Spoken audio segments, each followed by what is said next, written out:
Mwenyekiti, naomba nichukue fursa kumpongeza Mheshimiwa Dr. Mpango ambaye ni makamu wa rais wetu kwa huduma nzuri anayoifanya kwa ajili ya taifa hili na kumsaidia Mheshimiwa Rais. Lakini sambamba naye yupo Mheshimiwa Waziri Mkuu ambaye sisi ndio kiongozi wetu katika wizara. Mheshimiwa Waziri Mkuu Kassim Majaliwa kwa kweli ni kiongozi wa mfano wa aina yake. Ni mpole, mpenda watu. Sijawahi kumuona amekasirika katika kipindi changu chote cha miaka 4 kufanya kazi ofisini, lakini zaidi hata pale ilipotokea hali ambayo inatafulani, amekuwa na utulivu, lakini alilenga zaidi katika kutafuta suluhu kuliko kuongeza tatizo zaidi. Tumeweza kustahimili maelekezo yake na uongozi wake bora katika ofisi hiyo. Mheshimiwa Waziri Mkuu, kwa kweli huna baya, mbinguni na duniani tunayaona. Mungu akubariki sana, na sisi tutaendelea kuwa nawe katika kuhakikisha tunakusaidia katika majukumu. Lakini vivyo hivyo Mheshimiwa Waziri Mkuu, umeambukiza pia wema na upendo, lakini pia uchapakazi. Umemwambukiza msaidizi wako Mheshimiwa Doto Biteko, naibu waziri mkuu na waziri wa nishati, ambaye naye pia kwa wema wake na maelekezo yenu kwa pamoja mmetusaidia sana katika kufanya kazi hizi kwa ubora na viwango ambavyo vinatakiwa. Mheshimiwa Mwenyekiti, pia wapo viongozi wetu, Mheshimiwa Waziri Mzee Lukuvi, lakini pia yupo Mheshimiwa Ridhiwani. Hawa viongozi nao wanaambukizana wema. Mheshimiwa Lukuvi kwa kweli tangu nimfahamu amekuwa msaada mkubwa sana kwetu sisi vijana na kuiga aina ya uongozi kwake, lakini vivyo hivyo katika maelekezo ambayo amekuwa akiyatoa amefanya kazi kubwa na nzuri, na sisi kwa kweli tunakushukuru Mheshimiwa Waziri. Lakini yupo waziri wangu Mheshimiwa Ridhiwani Kikwete. Wanachalinze tunawashukuru sana kwa kweli, mmetuletea sisi tunasema tumelamba dume. Kiongozi huyu kijana shupavu ambaye sisi tunamuita kaka mkubwa ofisini, amekuwa mchapakazi, amekuwa kiongozi bora mzuri, lakini ni muungwana sana. Huyu mzee naye pia ni kama vile anaambukizwa na waziri mkuu. Kila wakati anasmile, sijawahi kuona amechukia, na anarahisisha sana kazi kwa kweli katika ofisi yetu kuweza kufanya kazi vizuri, na amekuwa pia akitoa miongozo na maelekezo inayopelekea kupata mafanikio katika ofisi yetu. Mheshimiwa Waziri, kwa kweli nakushukuru sana. Weledi wako, maarifa yako na ujuzi wako na ubobevu wako kwenye maeneo mbalimbali. Mimi hapa mdogo wako kwa kweli huwa nateleza tu kwenye majukumu kwa sababu njia unazonionyesha ni sahihi na tunafanya kazi kwa ukamilifu zaidi. Lakini washukuru pia ofisi yetu, makatibu wakuu Jimmy Onazi, lakini mama yetu Mary Maganga pamoja na naibu katibu mkuu Zuhura Yunus na viongozi wengine ambao wako kwenye hiyo ofisi. Mama huyu ni shupavu, mwenye weledi mkubwa, ameongoza vizuri ofisi hii na ametusaidia sana katika kufikia mafanikio haya, na ni mtu wa ni facts and figures, na wakati wote ameongoza ofisi ya waziri mkuu katika mafanikio kwa kutekeleza maelekezo na maagizo mahususi ambayo yanatolewa na viongozi wetu hao wa juu ambao niliwataja.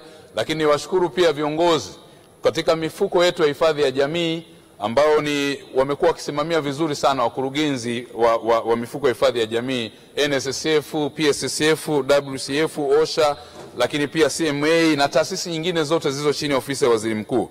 Kwa kweli uwezo wao ni mkubwa, wamekuwa mahiri, na hii inathibitisha uteuzi wa Mheshimiwa Rais ni wa jicho la mwewe lisilokosea. Tuwapongeze sana kwa kweli, viongozi hao wamekuwa wakifanya kazi kubwa. Lakini pia wakuu wa idara na taasisi na vitengo chini ya ofisi ya waziri mkuu wamekuwa wakifanya kazi kubwa sana. Mheshimiwa Mwenyekiti, pia nitoe pongezi kubwa kwa Mheshimiwa Spika wetu Dr. Tulia Ackson. Daktari huyu mahiri, mbobevu wa sheria na mzamivu kwenye maeneo mengi ya kiutawala na uongozi.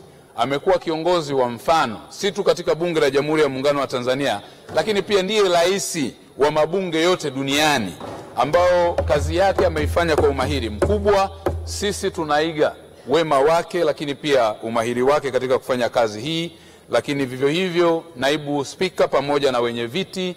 Lakini nimpongeze pia mwenyekiti wetu wa kamati ya ustawi na maendeleo ya jamii Mama Tofiki pamoja na wajumbe wote kwa miongozo yao na shughuli kubwa ambao wamekuwa wakifanya. Mheshimiwa Mwenyekiti, kwa sababu ya muda natambua, lakini pia nishukuru upande wa Chama cha Mapinduzi. Hapa tunao wajumbe wa halmashauri kuu ya CCM wilaya ya Shinyanga mjini. Hawa ndio zao, mimi ni mtoto wao na tunda nimetokana nao. na washukuru sana kwa kunifikisha hapa. Nishukuru familia yangu kama ilivyotajwa, lakini kwa sababu ya muda naona na hoja ambazo napaswa kuzijibu. Mheshimiwa Mwenyekiti, nijielekeze kwenye hoja kwa haraka, na kwa sababu niombe Mheshimiwa Mwenyekiti, kwa sababu ya muda, hotuba yangu au maelezo yangu ya kujibu hoja kama jinsi ambavyo tumewasilisha yote yaingie katika kumbukumbu za Bunge, yani Hansard. Mheshimiwa Mwenyekiti, katika hoja ya kwanza ilihusu zaidi kuhusu serikali itoe vitendea kazi kwa vijana wanaomaliza mafunzo ya wanagenzi. Mheshimiwa Mwenyekiti, serikali imekwisha fanya hivyo na tutaendelea kufanya hivyo. Tumeshatoa tayari vifaa vyenye thamani ya shilingi bilioni 1.9 ambavyo vimeenda kufununua vifaa hivi, vimenufaisha vikundi zaidi ya 2700, lakini vijana 1977 wamekuwa wanufaika, na katika kipindi cha mwaka wa fedha 25 na 26 tunatarajia kupata fedha tena shilingi milioni 637 ambazo zitaenda kuwasaidia vijana ambao wanafuzu mafunzo haya ya wanagenzi. Hoja nyingine Mheshimiwa Mwenyekiti ilihusiana na program ya ukuzaji ujuzi. Katika programu hii hoja ilikuwa inasema tutoe elimu.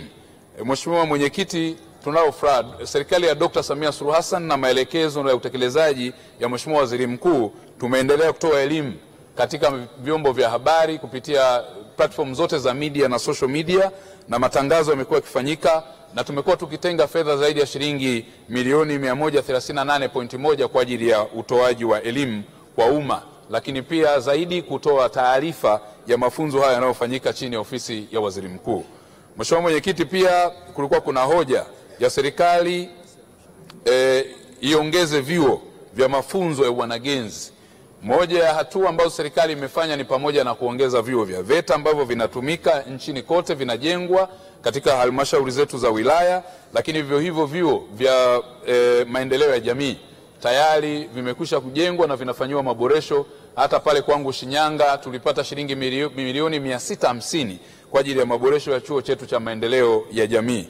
Lakini vivyo hivyo vyuo binafsi navyo pia imekuwa ni sehemu ya kuhakikisha kwamba mpango huu wa serikali unatimizwa. Lakini pia Mheshimiwa Mwenyekiti, katika upande wa pili wa mafunzo mwaka wa fedha 25-26 tutaenda kuwafikia zaidi ya wanafunzi 8,000 ambao wataenda kwenye vyuo 52 hapa nchini kwa ajili ya kupata mafunzo katika wilaya 48. Hii ni hatua kubwa ambayo Mheshimiwa Rais Dr. Samia Suluhu Hassan ameendelea kuionyesha.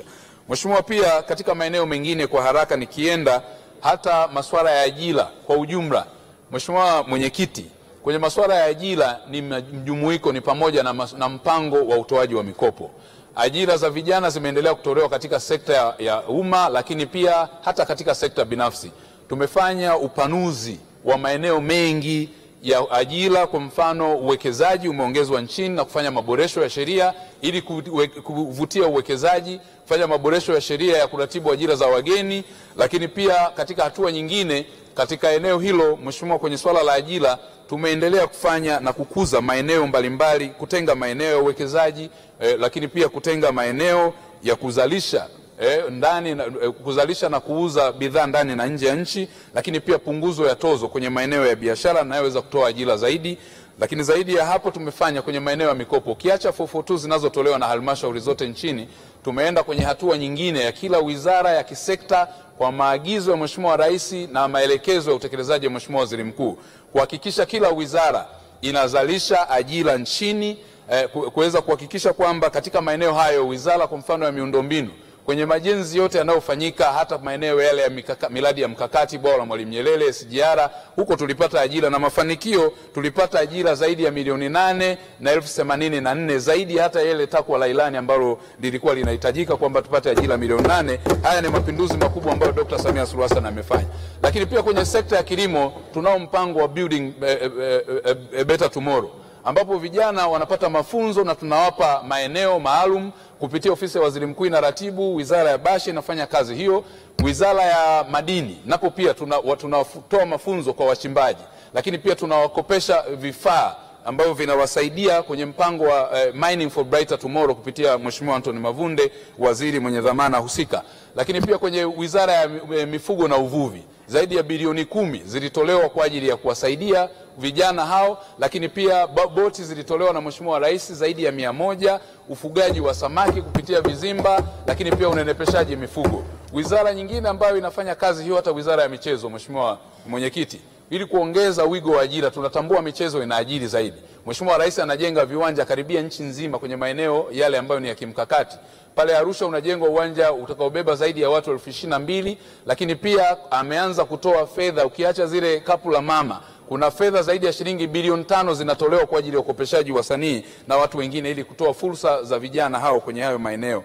Lakini hivyo hivyo kuna thamani ya fedha zaidi ya shilingi trilioni 2.7 zilitolewa kupitia mfuko wa uwezeshaji wananchi kiuchumi ulionufaisha wananchi zaidi ya milioni 24, ikiwa ni kuwawezesha walio kwenye biashara na kwenye maeneo ya kukuza mitaji, lakini pia kuongeza fursa mbalimbali kupitia ofisi ya Waziri Mkuu kwenye masuala ya uwezeshaji wananchi kiuchumi. Lakini pia kwenye bodi ya mikopo, Mheshimiwa Mwenyekiti, nako pia huko ni uwezeshaji wa vijana. Zaidi ya shilingi bilioni 788 zinatolewa Wizara ya Elimu kwa ajili ya kuwasaidia vijana ambao wako kwenye mpango wa elimu.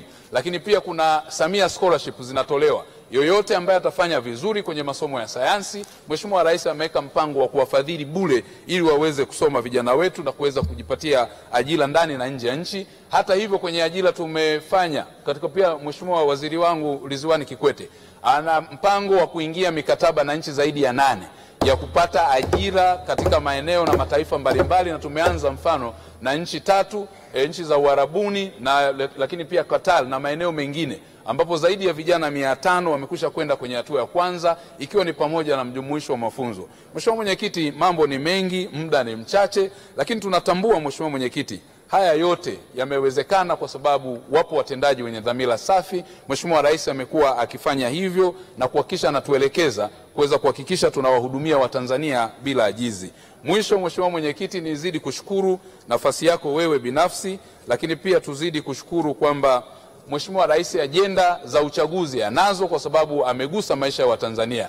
Lakini pia yeye mwenyewe ni mgombea mahiri ambaye hana mshindani hapa nchini. Amejiorganize vizuri kupitia Chama cha Mapinduzi, lakini vivyo hivyo ana communication strategy za maana za kushinda uchaguzi. 3, ana rasilimali mali za kusaidia kushinda uchaguzi, na 4, ana rasilimali watu ambao wanaweza kusaidia sisi tuweze kushinda uchaguzi. Wale majirani zetu kule ni nyumba ya njaa. Ukiona nyumba haina hata paka ujue kuna njaa. Tuwape pole na tutawashinda katika uchaguzi ujao. Asante Mheshimiwa Mwenyekiti, naunga mkono hoja na Mheshimiwa Rais, tumpe kula za ndio. Mungu awabariki sana. Asante.